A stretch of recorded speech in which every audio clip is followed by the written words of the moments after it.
If you're interested in learning how to reverse insulin resistance, especially linked to polycystic ovarian syndrome, this is the right video for you to watch. All right. Insulin resistance is on the rampage now. Millions of women are dealing with it.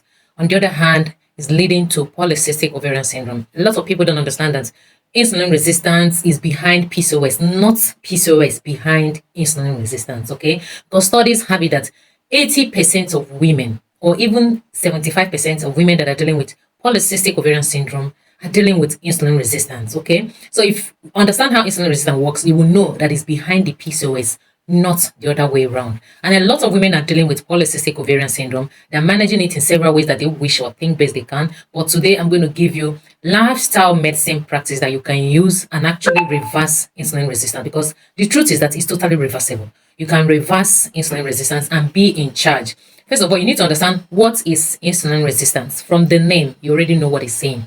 It's when the actions of insulin are being resisted. The cells of the body, they're not responding to the actions of insulin. And what is that action of insulin? The actions of insulin are numerous. Almost all of this metabolic system, metabolic processes that plays a role in our system, insulin happens to be involved either directly or indirectly. But for the purpose of this video, in this context, I'm going to stick to the insulin being responsible to regulating our blood sugar levels. Okay, is that like a key that unlocks the cells and allows glucose to be taken inside the cells for energy. This energy we're talking about, it goes to the extent of the one your brain is using, the heart, the muscles, the liver, all of the cells. Okay, it's not just about the red blood cells now. All of the cells in the system, they are going to be using this. Okay, so when this action is resisted, it simply means that the cells are overfull. They are full with glucose, so they can't take in more. And that means we're going to have more insulin circulating in the system, because the pancreas, which secretes the insulin, keeps getting a signal to keep producing insulin because the blood sugar level is still high. Okay, that means if you have excess glucose, you're still going to have that excess insulin circulating in the system. The issue is that excess insulin. That is what disrupts this whole woman fertility, trying to get pregnant, and leads to this cyst forming on the ovaries. All right, once that chain is disrupted, it's going to impact a lot of things. Number one, that high insulin level is going to cause high androgen levels to appear, and once high androgen level appears in your system as a woman, it simply means that you have more of a male hormone circulating, and what it's trying to tell the ovaries is stop ovulating. We have this sense that this is a man, sort of, she's not supposed to ovulate. And once you don't ovulate, you're not going to see your period. Have you seen how the chain reaction happens? Okay. The next incident that can happen is the issue of type 2 diabetics. That woman is being predisposed to having type 2 diabetics, high sugar levels, values exceeding 120 milligram per day in terms of random blood sugar, and even exceeding 100 milligram per day in terms of fasting blood sugar. All right. So if it's just about, oh, your insulin is not going in, it's not responding, we might not have such a problem. But because of all these other complications that comes with it, that is where the issue is. Okay, so apart from this high androgen level, the type 2 diabetics, now that woman can be exposed to what is called dyslipidemia. Is a situation whereby there's abnormality in the way that woman is metabolizing her lipids. That means if you go for lipid profile, there are chances that the woman is going to be dealing with high triglyceride, high cholesterol level, high low density lipoprotein, high density lipoprotein. Okay, which is the good cholesterol? It will be low. And the bad one, the low density lipoprotein, will be high. Okay, and this is a station whereby before you know it, that woman will start dealing with alcoholic fatty liver. Type 2 diabetics in relation with insulin resistance is behind this. Okay, so what are the signs and symptoms that if you see, you will be like, oh, looks like I'm insulin resistant? Because a lot of conditions go undiagnosed, like the woman don't know. And one thing you need to understand again is that insulin resistance is not just about a woman now. If a man is dealing with insulin resistance, it's still going to impact his ability to get a woman pregnant. Okay, because it's still going to do like the opposite of what I just explained in a woman, in that man's life. All right, so we have several signs and symptoms you can look out for, but for the purpose of this video, I'm going to stick to 5. If you notice these 5 outstanding symptoms, please don't hesitate and check out for your health. Remember, your wellness adventure starts right here, and indeed you are in charge of your health. Taking care of your health belongs to you. It does not belong to the hospital. The hospital usually come on board when you have developed a disease condition. So you being in charge of your health is totally up to you. And when we're talking about lifestyle medicine now, applying lifestyle medicine is one way you're taking charge of your health. And like I just said earlier, insulin resistance is totally reversible. If you reverse insulin resistance, you're going to totally cut off cysts forming on your ovaries, thereby being free from polycystic ovarian syndrome. Okay, so number one, if you notice that you're gaining weight massively, especially around your abdomen, check it. You keep gaining weight on a daily basis, whether you're eating anything or not, you keep gaining weight because apart from insulin regulating your blood sugar, it's equally a storage hormone. As long as you're not absorbing the glucose, it's going to be storing it as fat anyway, just storing it, especially around your abdomen. Okay, as a woman, you get so much weight that you're not looking as if you're pregnant. Watch it. So it's tiredness. I'm not talking about this kind of tiredness that, oh, it's because you went out. No, even when you just finished having a good night's sleep, good afternoon nap, you're still feeling exhausted. This kind of exhaustion that comes from inner exhaustion. You're so tired. Okay, because the cells are deprived of the right energy. They're not converting. They're starving. They look as if they're starving. So the ATP generation is down. You're not getting it. All right. Three is skin tags formation. You notice that you're developing skin tags on your neck, on your chin, on your private parts, on your palms. Just skin tags, even if it's just little. Watch it. Because recently I was having a discussion with a very young lady in her 20s. So because I noticed the skin tag on her, I was asking, she said, oh, no, that's how it has been. Her father had it, her mother had it. So I asked her, your mother and your father, are they diabetic? She said, yes, they're diabetic. And I said, this is how it starts. Okay. Watch out. Looks like your insulin resistance. You need to watch out. And for the record, that was like the first time she's hearing about this. Okay. So please go ahead and share this video so that a lot of people are going to be more aware. The more aware they are, the more they're able to reverse this and stay out of the disease condition that comes from PCOS and insulin resistance, and actually stay out of the complications and live a healthy life and be happy and have a full life. All right. So next is when you notice that you're not getting pregnant. You're having difficulty ovulating, difficulty seeing your period, difficulty in getting pregnant. Watch it. The fifth sign is high sugar level. You notice that your sugar level is getting high. Even when you're not eating anything, each time you monitor it is high. And you're taking it a step further and you have done your HbA1c test, is still high. So it's time for you to watch it. So back to how can you reverse insulin resistance. I'm going to give you not just practical tools now. I'm actually going to recommend some supplements that if you have access to them, they're going to help you to quickly reverse insulin resistance. Because the hallmark, what is driving insulin resistance is a lot of factors. And one factor is what we are consuming.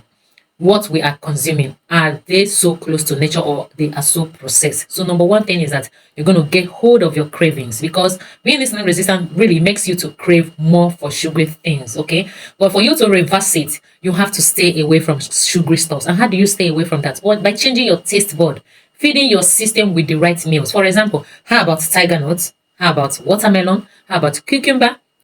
The next strategy you're going to use to reverse insulin resistance is intermittent fasting. Intermittent fasting. Like it's as simple as that.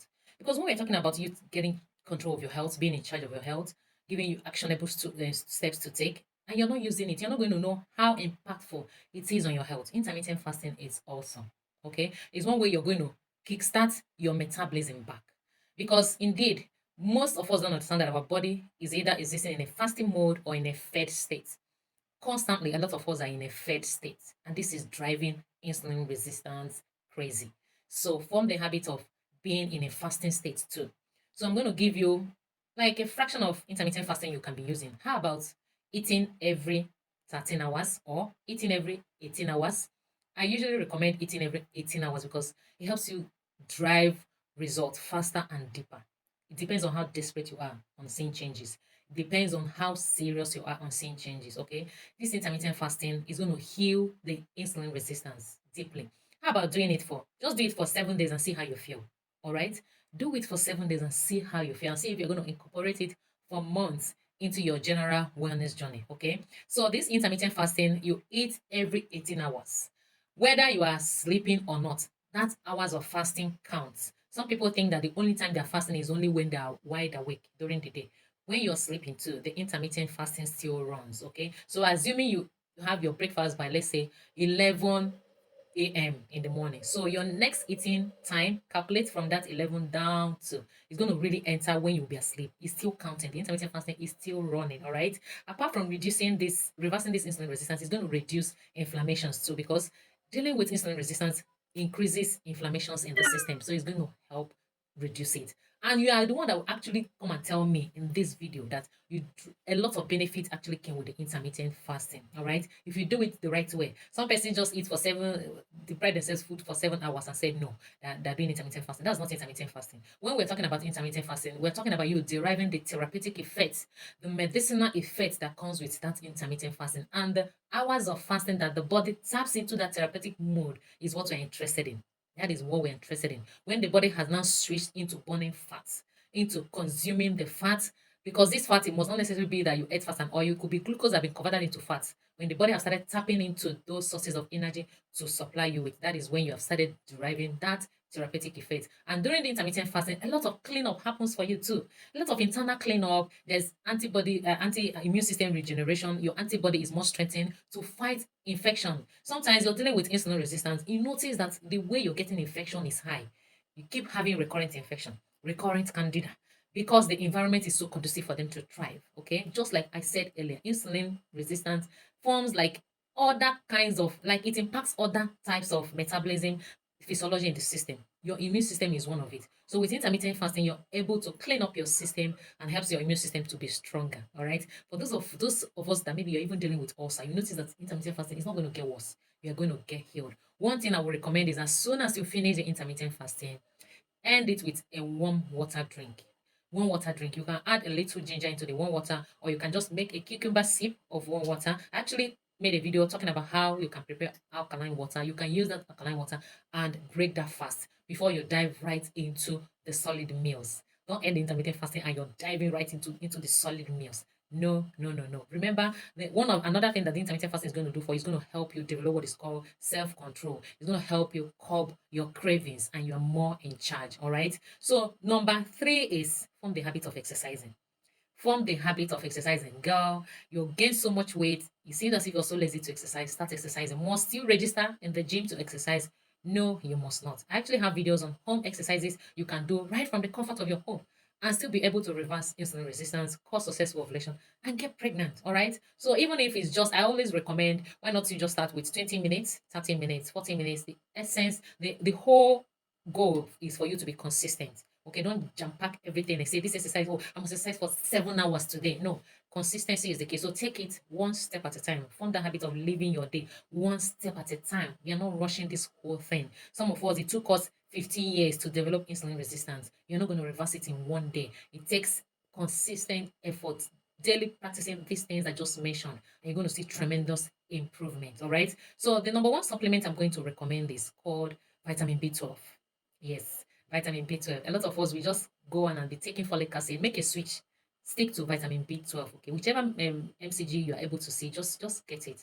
Once you're finished eating your meal, take it. All right. Another supplement I'm going to recommend is chromium.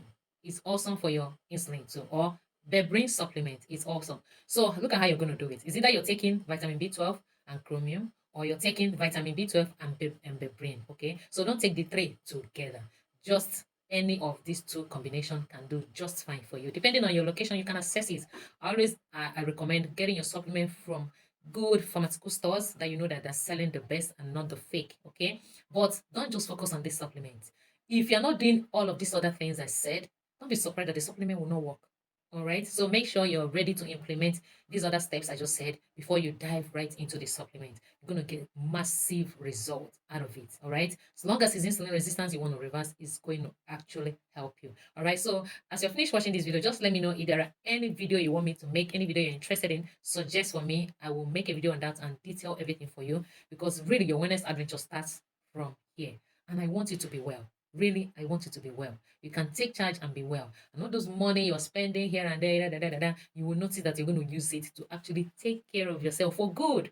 It's one thing to thrive in your health. It's another thing to just be managing your health.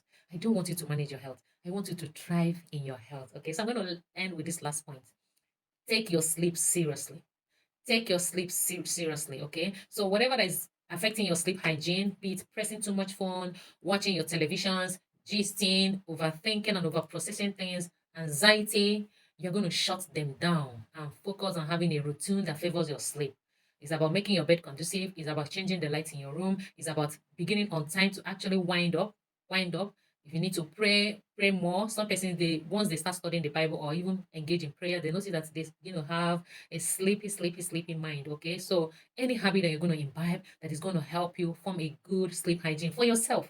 Because what works for me in my sleep hygiene might not work for you. So make sure you're getting enough sleep so that you can drive deeper this healing we're talking about. All right, you have come a long way in watching this video. Thank you so much.